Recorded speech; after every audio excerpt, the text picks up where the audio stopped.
Sitcoms! Hi, how are you?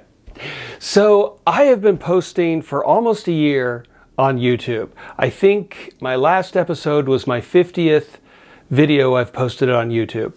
And it's surprising to me that I actually haven't talked about sitcoms yet, because sitcoms are such a part of my daily life and my life in general. I love sitcoms. I adore sitcoms. I watch a sitcom like at least once a day.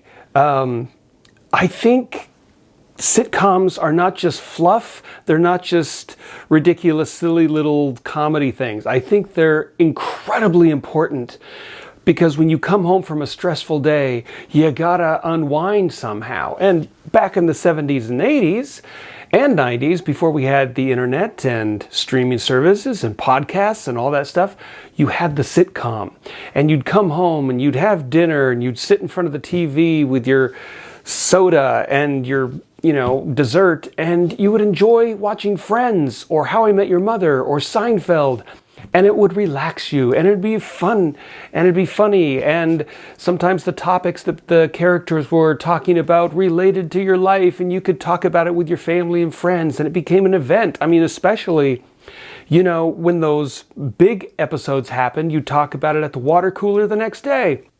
And when those big series finales happened, you'd have your friends get together in a big room, and you'd have popcorn and you'd watch the finale together. So sitcoms are not just fluff, they're events, and they're also ways to, oh geez.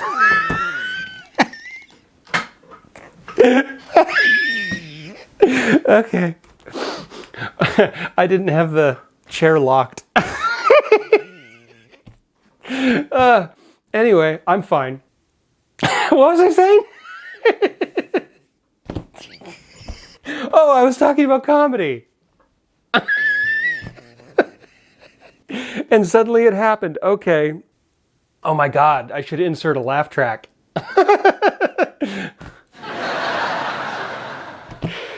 Okay, anyway, sitcoms. So sitcoms are important because it's not just fluff. You come home and it helps us relax. It's like comfort food.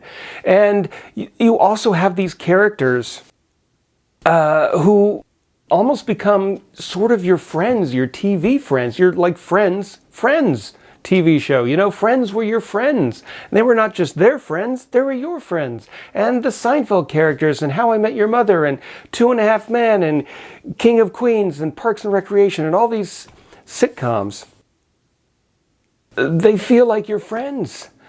They comfort you when you're sick. I just want to watch Friends, and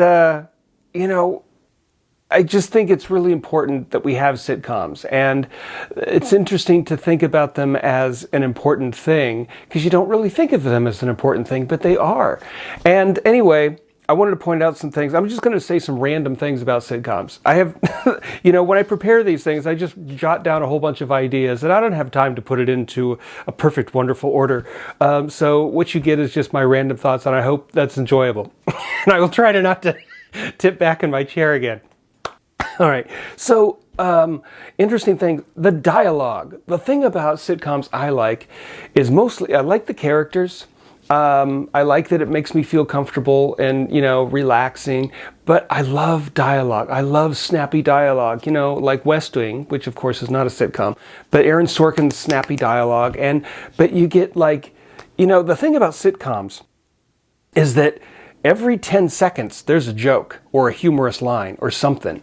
And, when you pay attention to the live audience, that could be kind of annoying sometimes if you're like, oh, there's a laugh, there's a laugh, there's a laugh. It's why I like How I Met Your Mother, because they don't film it in front of a studio audience. They add the laughter later, and it's very subtle. It's turned down laughter. So, but every 10 seconds, there's a funny line. And, okay, shameless plug, I wrote a novel, Passion or Pancakes, and, I can't do it. I can't do a video without talking about it.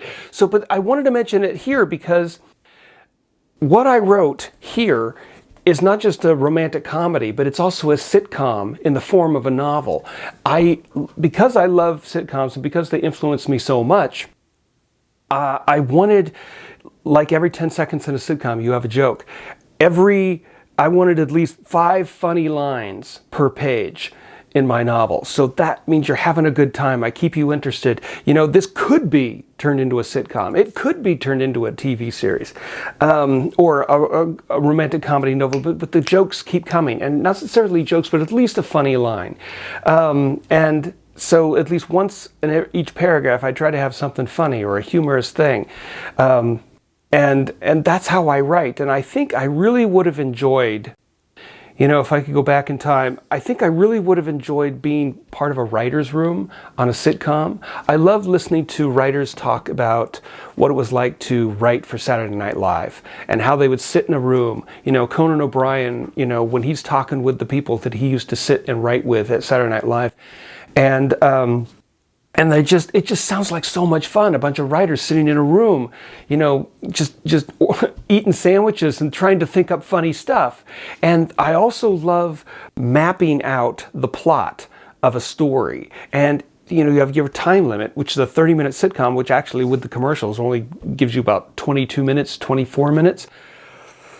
And to work within that limited range, you got to tell a story in 22 minutes, and you got to have their midpoint, and this is what you go through and how the characters change and how things snowball an event, and then there's this big revelation at the end, like How I Met Your Mother would do at the end, where you think it's going to be one thing and it actually is something else.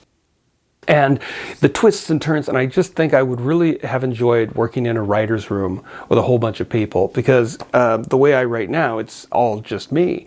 And so maybe someday I'll collaborate with some other writer, but I really enjoy that atmosphere, and I enjoy, the reason I like, I've got Big Bang Theory on DVD, and I've got, you know, the Seinfelds on DVD. And the reason I have those on DVD is not just because I am obsessed with having things on DVD and owning the actual copy. I also like all the extras that it comes with. I mean, the gag reels and the behind the scenes and the bloopers and the interviews. And the thing on Seinfeld is they have these little 2-minute, 3-minute documentaries on the episode called Inside Looks. And so like you have like the puffy shirt on Seinfeld, and they'll do like a 2-minute documentary on how they made it, how they wrote it, where'd they get the idea from, all the stuff that they had to go through to create that sitcom. And one of the things and I just love hearing all the behind the scenes stuff. And one of the things that Jerry Seinfeld said is that it's like an egg race on a spoon. So, you know, if you go to those family picnics or something in the park, you put an egg on a spoon and you do the race where you have to race and get across the finish line and beat everybody else, and without dropping the egg off the spoon. And he said, writing a sitcom and getting the sitcom from the idea to the rehearsals to the audience and edited and on the air is like running with an egg on a spoon, and it could fall off and crash at any time because the idea that you thought was good might derail, or the studio might tell you, no, you can't do it, or, you know, the joke won't work, or, may not have enough time to film that episode the way you want it to. And so it's like taking an egg all the way to the finish line. And I think that's a really interesting analogy. Another thing I wanted to mention about sitcoms, sorry, this is just a big mishmash. It's voyeurism. We are literally watching someone else's life or a bunch of groups of people's lives. You know, it'd be really interesting if, one of the characters broke the fourth wall and looked at the camera and said, why is there laughter every time I say something funny? Where's this laughter coming from? Are you watching us? You know, because then you're like, oh, suddenly you realize what you're doing. We're all voyeurs. We love it. We love watching other people's lives. That's what television and movies is. We watch other people's lives. And there's a laugh track to it. And we're eavesdropping. And you don't really think about that, but that's exactly what we're doing. We go to a play, a live performance. You know, we are watching through the fourth wall other people's lives. And, you know, it's just an interesting thing to think about, that why do we like doing that? We like to see how other people are living and comparing it to how we're living. And one of the interesting things is, like on Friends or Seinfeld, sometimes what the character is experiencing mirrors what you're experiencing, and that can be a good thing and a bad thing, because if you're having an argument with your significant other in your relationship and then the characters start arguing or have a problem with something very similar to what the issue that your relationship is dealing with, then suddenly you're like, whoa, the mood just changed in this room. Or maybe it'll help you out. Maybe with the characters solve it on the show will help your relationship solve whatever issue it is. It's just interesting that how the life of characters can mirror your life. Another thing I wanted to mention is in the 1970s and 80s, sometimes they would do this thing, and I don't know if they still do it. They would do this thing called a very special episode, like Family Ties, the one that Michael J. Fox was on. Sometimes, it was a comedy, it was a sitcom, but every once in a while they would do Tonight. It's a very special Family Ties. And they would do something like they would approach a serious topic like alcoholism. And they had Tom Hanks, who wasn't, Tom Hanks yet. He was still doing just Bosom Buddies, and I don't think he was doing big films yet.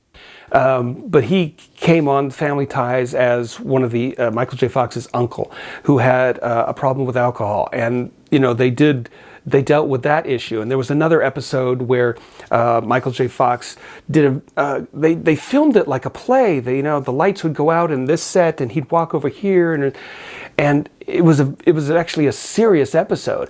But you don't do that anymore. You can't do Tonight, a very special Seinfeld. It's not going to work. Maybe you could do it with Will and Grace. Maybe you could do it with Frasier and approach kind of a serious topic. But you can't do, Tonight, a very special Married with Children. It's just not going to work. Because you can't take it seriously. A very special Big Bang Theory. They can't really do that anymore because they're always going for a very special Parks and Recreation. I don't know, can they do that anymore? The last big sitcoms I've watched recently is 2.5 Men, which went off the air, a long time ago. And I still haven't watched. I've watched parts of Parks and Recreation on YouTube, but I haven't watched, a full episode yet. So there's still a lot of shows to go through. Should we bring back a very special episode of a sitcom? I don't know. DVDs I talked about, writer's room I talked about, my novel I talked about. Someday I'd like to write my own sitcom. I think that would be really fun to be writing in it. Now, I remember Larry David talking about working on Seinfeld and, the stress of coming up with a new episode. We got picked up for another season. I got to do 24 more of these. He's going insane because he's got to complete it by the end of the week. And so, but I think, if I had someone else that I could co-create it with, like the way they did on How I Met Your Mother, where there's 2 guys created that show, it might be an interesting adventure to undertake. But I think that would be really fun to create my own sitcom. And I don't know if that's possible. Can you do that without a studio now? Can someone make a sitcom and just put it on YouTube every week? Can you have actors, that you just hire in your own hometown and you have a set and you just make your own sitcom? And, it's like, Judy Garland and what's his face, let's put on a play. Can you do that now? Let's put on a sitcom each week. I mean, you got to pay your actors and your crew, but how much could it really cost, right? To do your own sitcom on YouTube. Anyway, that's something I've thought about. It might be fun. I've been listening to a lot of sitcom podcasts lately. The Big Bang Theory has an official podcast that I found that's really fun. It's very insightful, hearing behind the scenes. And also I've been really listening to How I Met Your Mother podcast, which is called How I Made Your Mother. It's got Josh Radnor, the guy who played Ted, and then I think Carter Bays, or one of the guys who made the show. And they just talk about each episode, and they bring on guests, and it's a really wonderful podcast if you want to know the behind the scenes of that show. And another thing, God, I don't want this to be too long of an episode. I know I'm going to end up talking about sitcoms otherwise, in other stuff, but I do want to mention some other things. The problematic stuff about sitcoms is that they can run too long. Friends was a great sitcom, but it ran for 10 seasons, I think. Too long. I mean, they were getting to the point where they were having Joey and Rachel have a relationship, or at least flirting with each other. And it was just like, wait a minute. Wait a minute, this should not be happening. You've gone too far, because they run out of ideas and they want to have they end up having characters mix and match that shouldn't mix and match. And there's a whole bunch of problematic things that happen when they stay too long. And, the Barney dating Robin on How I Met Your Mother, it's like, no, these two people should not be together. What are you doing? And I think that's when it's called jump the shark. If you've heard the term jump the shark, it's when Fonzie on Happy Days, they ran out of ideas. So they're going to have Fonzie jump over a water ski over a shark. And so every show reaches that point where it's just run out of ideas and they got to do something wild that they've never done before. In the case of Seinfeld, when Larry David left the show and Jerry Seinfeld became the producer for the last 2 seasons of the show, they actually did some really interesting stuff. So it really wasn't a jump the shark. It was a jump the shark that was a positive thing, because suddenly Larry wasn't there and they could do all these kinds of crazy ideas that they thought of that they didn't do before. What did they do? Not the opposite. What is it called? It's called, I'm going to think of it, The Bizarro Jerry, where they have, Elaine meets the opposite characters of Jerry, George, and Kramer, and then they all meet, and it's like a completely bizarre thing. Or they did episodes where they ran it backwards. They had the last scene of the show and then the next last scene, and they ran that in reverse order. They were doing all kinds of crazy stuff on Seinfeld once Larry David left. And anyway, Jump the Shark can be good. Jump the Shark can be bad. There's a few episodes that I want to give examples of. If you love sitcoms, if you haven't seen these episodes, these are some of my favorite episodes of sitcoms that you might really enjoy. It shows great writing and quick pace. Some episodes kind of drag, and then the B plot isn't as good as the A plot.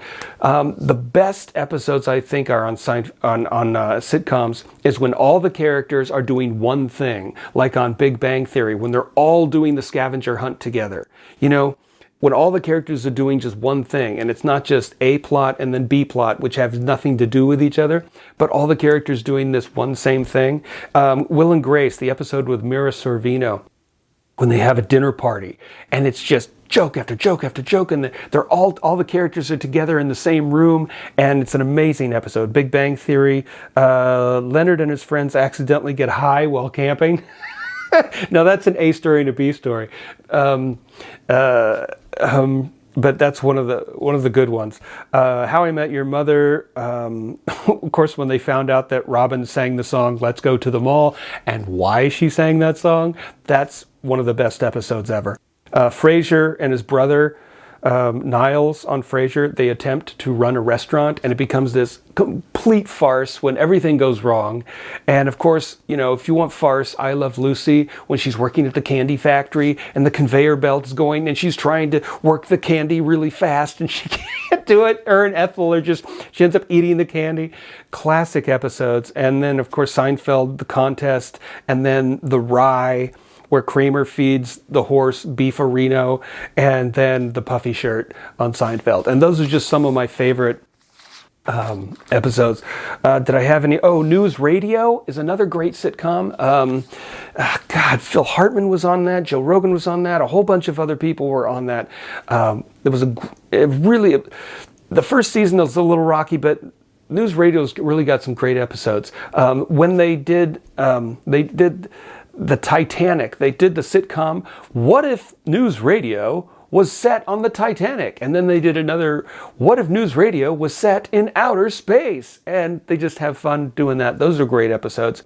And any episode of 2.5 Men where Jane Lynch plays Charlie's therapist is absolutely hilarious, because Jane Lynch is just like, she just does not put up with his crap.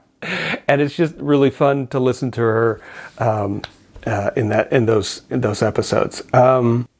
But even though some episodes aren't always great in a sitcom, there's usually enough episodes to make it worth my time for a full series. And I've got Cheers on DVD, but I accidentally ordered the European version of DVDs, which is region 1 is the United States, and region like 2 or 3 or 4 on DVD plays in Europe. So I'd have to buy a new DVD player or rebuy the whole Cheers series, but I haven't been able to watch Cheers yet.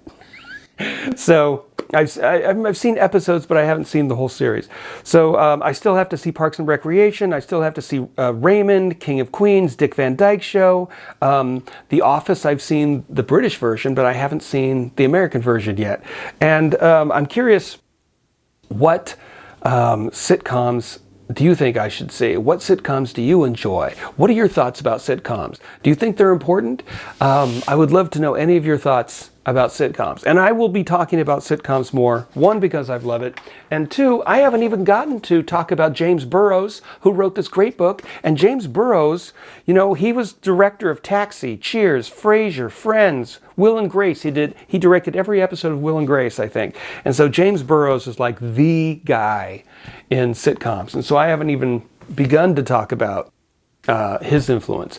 And so anyway, these are my thoughts on sitcoms. I hope you enjoy listening to me ramble about this. And I will talk about sitcoms further in other episodes. And in so doing, I will try not to fall off my chair. Anyway, thanks for listening to me.